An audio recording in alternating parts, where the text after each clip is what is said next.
Vous avez probablement déjà été dans un groupe de personnes où vous vous êtes senti inaperçu, sous-évalué ou du moins pas reconnu comme vous le méritiez. Cela est arrivé à tout le monde, que ce soit dans une relation amoureuse, un groupe d'amis, au travail ou au sein de la famille. C'est un sentiment d'impuissance et de frustration que personne n'aime vivre. En même temps, nous remarquons que parfois, d'autres personnes finissent par être le centre d'attention dans ces situations et nous pouvons nous sentir éclipsés et diminués lorsque cela se produit. Selon la philosophie stoïque, nous ne pouvons pas espérer être remarqués par les autres car cela peut sembler hors de notre portée et une telle reconnaissance peut ne pas se produire. Cependant, il existe des moyens de se démarquer, d'être remarqué et reconnu, et c'est ce dont nous allons discuter dans cette vidéo.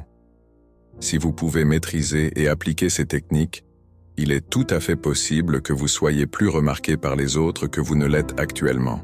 De plus, il est très important de se rappeler que si vous commencez à être plus remarqué et reconnu, vous aurez certainement plus d'opportunités dans tous les domaines de la vie, dans n'importe quel domaine que vous pouvez imaginer, surtout en amour et dans la vie professionnelle.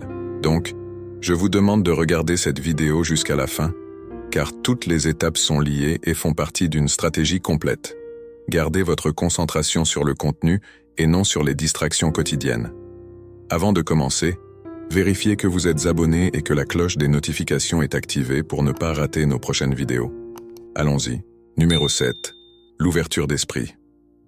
Dans le tissu dynamique de l'interaction humaine, se démarquer n'est pas seulement une question de présence physique ou verbale, mais aussi d'attitude mentale. Ici, l'ouverture d'esprit émerge comme un élément crucial, non seulement pour être remarqué et perçu, mais aussi pour enrichir et approfondir les interactions humaines. Cet état d'esprit agit comme une force magnétique, attirant et maintenant l'attention et le respect des autres, rendant quelqu'un non seulement visible, mais aussi apprécié dans tout contexte social. L'ouverture d'esprit, dans son essence, est une volonté d'accepter et d'explorer de nouvelles idées et perspectives, même si elles s'écartent du conventionnel ou du familier. C'est la capacité de voir au-delà des normes établies, de remettre en question le statu quo et de considérer le monde à travers différentes lentilles. Cette qualité permet non seulement à une personne d'absorber un plus large éventail de connaissances et d'expériences, mais transmet également une disposition pour la croissance et l'adaptabilité, des traits très appréciés dans une société en constante évolution. Dans une relation amoureuse, par exemple, l'ouverture d'esprit peut faire la différence entre un lien qui stagne et un qui s'épanouit avec de nouvelles expériences et un apprentissage partagé. Au travail, cela ouvre des portes à des innovations et des solutions créatives, positionnant la personne comme un penseur et un contributeur précieux. Dans les cercles d'amis ou dans les contextes familiaux, cette ouverture est un terrain fertile pour des discussions enrichissantes et une compréhension plus profonde de chaque point de vue unique.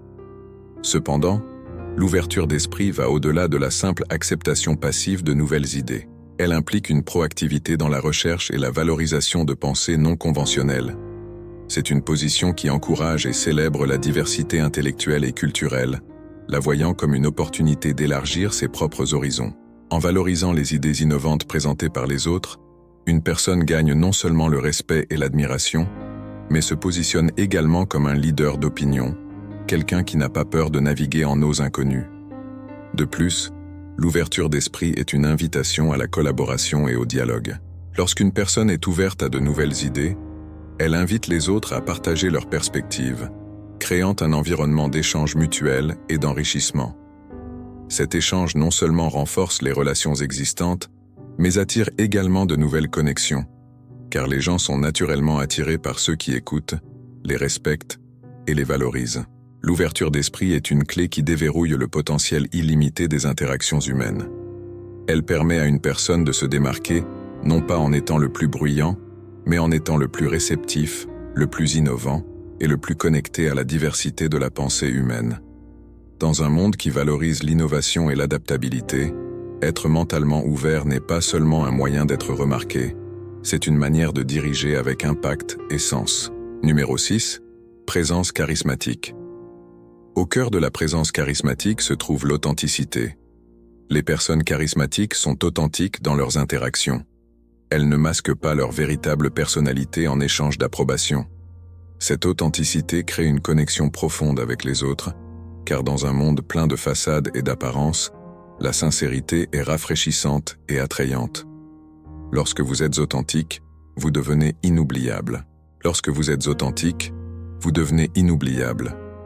L'intelligence émotionnelle joue également un rôle crucial. Une personne charismatique est perceptive aux sentiments des autres, répondant de manière empathique et réfléchie.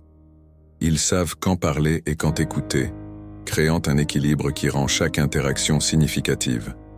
Cette sensibilité aux autres non seulement augmente votre présence, mais aussi crée un environnement où les gens se sentent valorisés et compris. De plus, une présence charismatique est alimentée par la passion. Lorsque quelqu'un parle de quelque chose qu'il aime, ou en quoi il croit profondément, son énergie et son enthousiasme sont contagieux. Cette passion n'a pas besoin d'être bruyante. Elle peut être transmise à travers une conversation calme mais fervente, qui montre la profondeur de votre engagement et de votre intérêt. En résumé, une présence charismatique est une combinaison d'authenticité et d'intelligence émotionnelle, de passion et de confiance. Il ne s'agit pas d'être le plus flamboyant ou le plus brillant dans la pièce, mais d'être le plus mémorable d'une manière qui résonne profondément avec ceux qui vous entourent. C'est une qualité qui transforme de simples rencontres en moments de connexion véritables et durables. Numéro 5. La confiance en soi. Dans un monde où les dynamiques sociales et professionnelles sont de plus en plus complexes et compétitives, l'art d'être remarqué et perçu par tous devient un aspect précieux. Dans ce contexte, la confiance en soi émerge comme une qualité fondamentale, non seulement pour attirer l'attention, mais aussi pour la maintenir de manière positive et influente. La confiance en soi peut transformer la manière dont les autres nous perçoivent, et plus important encore, comment elle peut façonner notre propre parcours vers le succès et la reconnaissance. La confiance en soi est la pierre angulaire sur laquelle est construite la présence personnelle. Ce n'est pas seulement une question d'apparence extérieure ou de compétences verbales, c'est une conviction interne, une connaissance profonde de ses propres capacités et de sa valeur. Lorsqu'une personne croit en elle-même, ce sentiment se reflète dans chaque action, parole et décision.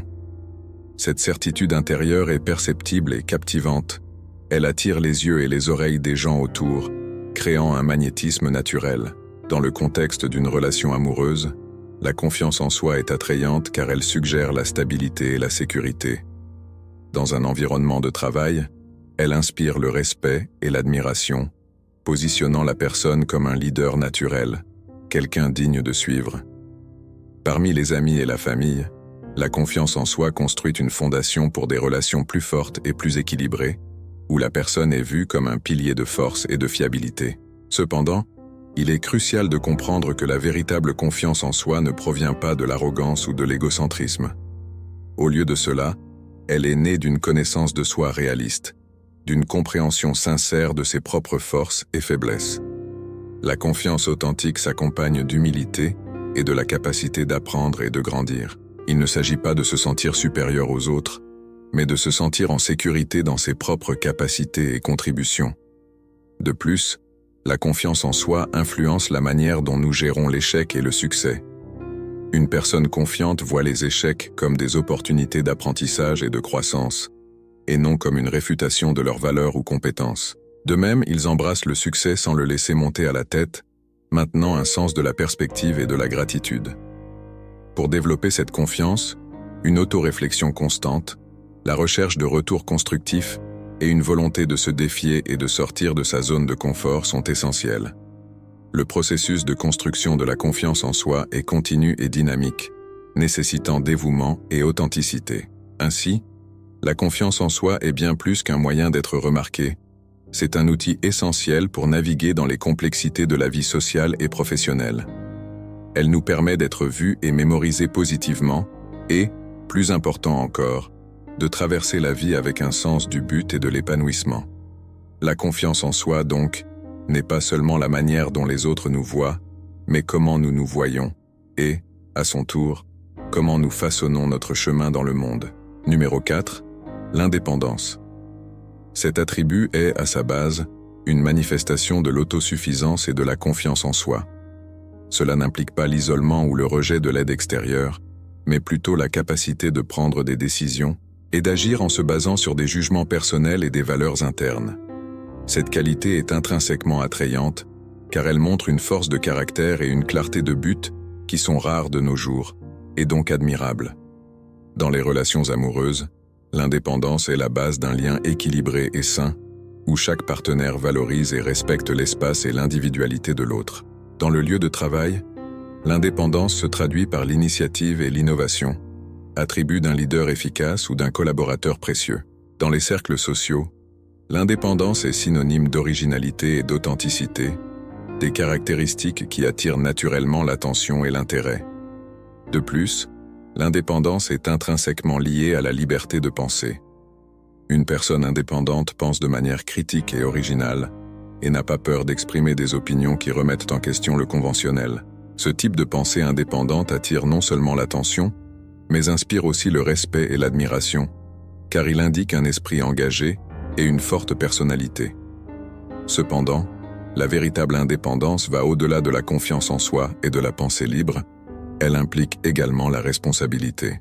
Ce type de pensée indépendante attire non seulement l'attention, mais inspire aussi le respect et l'admiration, car il indique un esprit engagé et une forte personnalité. Cependant, la véritable indépendance va au-delà de la confiance en soi et de la pensée libre, elle implique également la responsabilité. Être indépendant signifie être responsable de ses actions et de leurs conséquences, sans chercher de coupable ou d'excuses externes. Cette responsabilité renforce l'image d'une personne intègre et fiable, augmentant ainsi leur visibilité et leur stature aux yeux des autres. Pour cultiver l'indépendance, une combinaison de connaissance de soi, de courage et de discipline est essentielle. Reconnaître et comprendre ses propres besoins, désirs et limitations est la première étape. Le courage permet de faire face aux défis et de résister à la pression de se conformer. La discipline assure la cohérence nécessaire pour maintenir l'indépendance à long terme. En résumé, l'indépendance est un outil puissant pour être remarqué et perçu par tous. Elle transforme la manière dont une personne est vue par les autres, ainsi qu'enrichissant leur propre parcours de vie. Plus qu'un trait admirable, l'indépendance est un chemin vers une vie d'authenticité, de respect et d'influence significative. Numéro 3. Intelligence et créativité. Dans un monde saturé de stimuli et de voix concurrentes, être remarqué et perçu par tout le monde est vraiment un défi.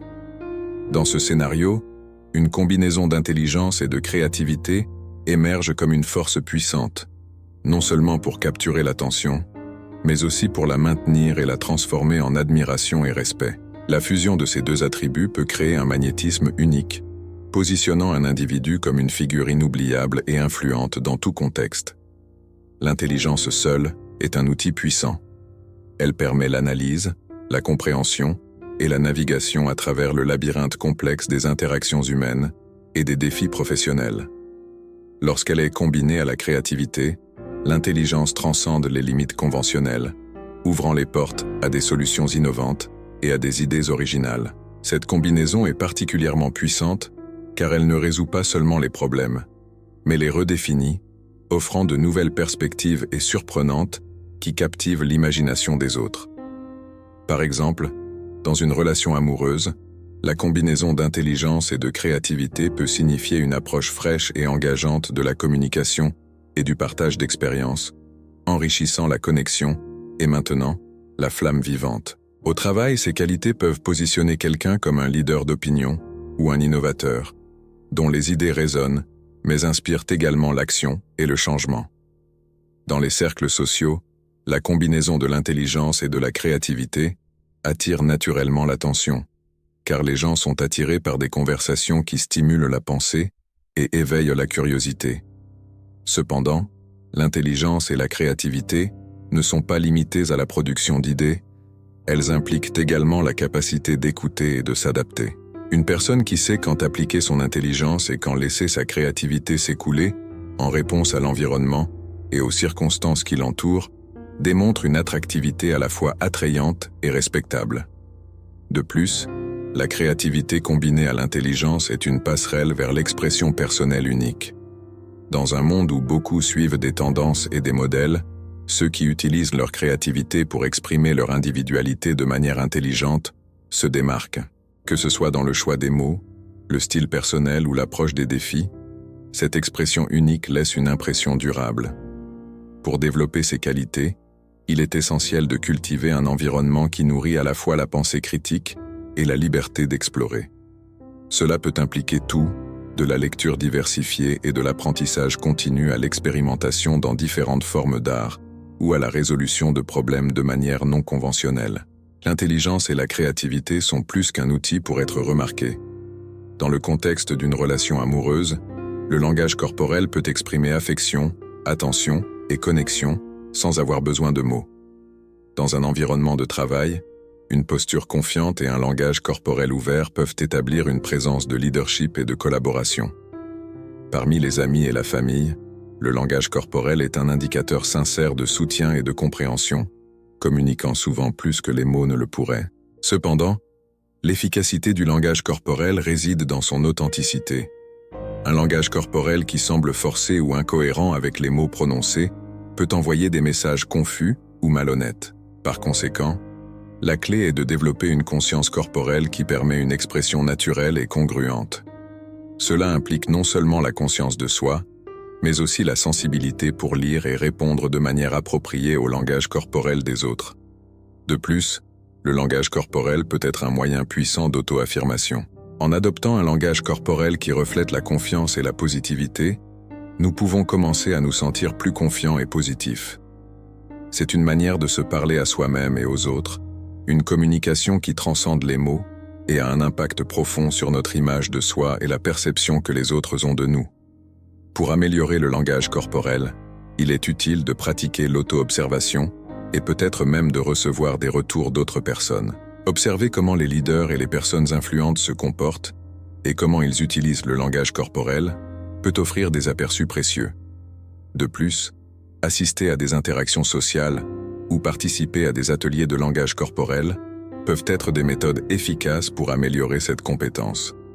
Ainsi, le langage corporel est une facette cruciale de la communication humaine et un outil inestimable pour être remarqué et perçu par tout le monde. Il a le pouvoir non seulement de compléter et de renforcer nos mots, mais aussi de transmettre notre essence d'une manière que les mots seuls ne peuvent pas. Maîtriser l'art du langage corporel, c'est maîtriser l'art d'une communication efficace et influente. Numéro 1, bonne humeur. Dans un monde où la gravité domine souvent les interactions sociales et professionnelles, la bonne humeur apparaît comme une brise rafraîchissante d'originalité et de charisme. Être remarqué ne consiste pas seulement à être visible, mais aussi à laisser une impression durable et positive. La bonne humeur, dans ce contexte, n'est pas seulement la capacité à provoquer le rire, mais une manière d'aborder la vie et les relations avec légèreté, optimisme et une touche de joie contagieuse. Ce dernier point ne signifie pas raconter des blagues ou être le clown de la classe, c'est avoir une attitude mentale qui voit le côté positif des situations et trouve de la joie même dans des circonstances difficiles. Cette approche peut complètement transformer la dynamique d'une relation, rendant la coexistence plus légère et plus agréable. La bonne humeur peut soulager les tensions, renforcer les liens entre les personnes et créer un environnement de vie plus sain. De plus, la bonne humeur est un indicateur de résilience émotionnelle. Les personnes qui peuvent maintenir la bonne humeur face aux défis démontrent une capacité à gérer l'adversité de manière naturelle. Cette résilience n'est pas seulement attrayante pour les autres, mais aussi une source de force personnelle, aidant à maintenir une perspective équilibrée à travers les hauts et les bas de la vie. Cependant, il est important de différencier la bonne humeur authentique de l'humour forcé ou inapproprié. La véritable bonne humeur n'est pas de faire des blagues à tout prix, mais d'une gaieté authentique qui est naturellement attrayante. Il s'agit de savoir quand et comment ajouter une note de légèreté sans manquer de respect ou minimiser la gravité de certaines situations. C'est un équilibre délicat entre apporter de la joie et maintenir la sensibilité aux circonstances et aux sentiments des autres.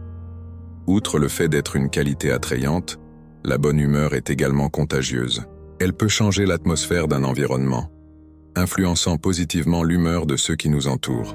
Dans un groupe, qu'il s'agisse d'amis ou de collègues, quelqu'un avec une bonne humeur devient souvent le point d'union et la source d'énergie positive, attirant naturellement l'attention et l'admiration des autres.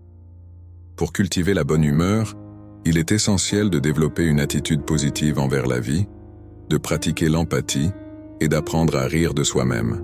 La conscience de soi et la capacité de voir l'humour dans les petites choses de la vie quotidienne sont fondamentales. Passer du temps avec des personnes ayant un sens de l'humour aiguisé peut aider à développer cette compétence, au cas où ce ne serait pas votre point fort et que vous êtes ouvert au changement. Ainsi, la bonne humeur est souvent un outil sous-estimé, mais extrêmement efficace pour être remarqué et perçu par tout le monde. Elle améliore non seulement notre propre qualité de vie, mais enrichit également les interactions avec les autres, laissant une impression chaleureuse et durable. Merci d'avoir regardé la vidéo jusqu'à la fin. Votre soutien est essentiel pour que nous puissions continuer à partager des connaissances et donner de l'inspiration à chacun. Dites en commentaire ce que vous avez pensé de la vidéo et quelles techniques vous allez mettre en place. Votre opinion compte beaucoup pour nous. Cher ami stoïque, à bientôt.